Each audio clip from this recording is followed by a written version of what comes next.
Do'stlar, bizda 15-savol tahlili.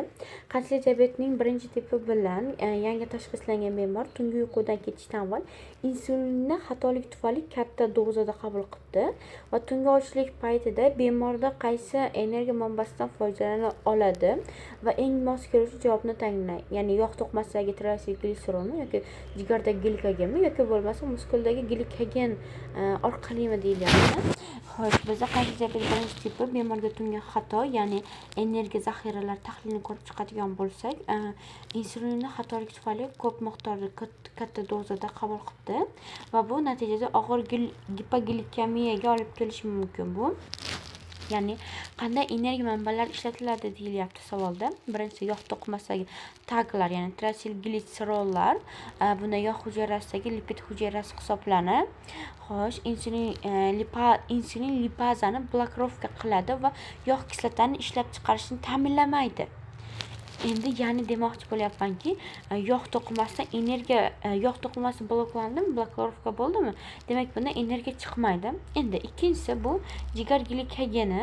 Bu insulin glikogenni parchalanishidan glikogenoliz jarayonlari orqali bizga glikogen zaxirasini hosil qilib berardi. Ammo lekin insulin bu yerda blokirovka qilib beryapti jigardagi glikogenni ham, chunki glyukoza qonga buning natijasida bo'lsa glyukoza qonga chiqmayapti do'stlar. Demak, bundan ham energiya yo'q. Endi muskul oqsilichi? Endi muskul oqsili bo'lsa, bu insulin buni ham blokirovka qilib beradi va aminokislotalarning ishini blokirovka qilgandan keyin ulardan ham energiya chiqmaydi do'stlar. Endi oxirgi variantimiz bu muskul glikogeni hisoblanadi. Bu to'g'ri javob, ya'ni bunda muskul glikogenolizni kuchaytiradi. Buning oqibati insulinning katta dozada qabul qilinishi oqibati va shu orqali laktatni parchalash orqali bizga energiya beradi. Ya'ni glikogen bo'lib kiryapti, laktat bo'lib chiqib bizga energiyani hosil qilib bera oladi.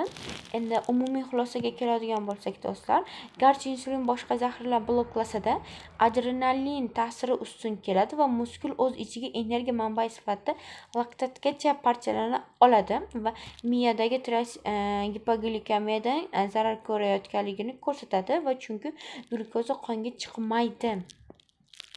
Javobimiz, to'g'ri javob bu muskul glikogen hisoblanadi do'stlar. Javob shu.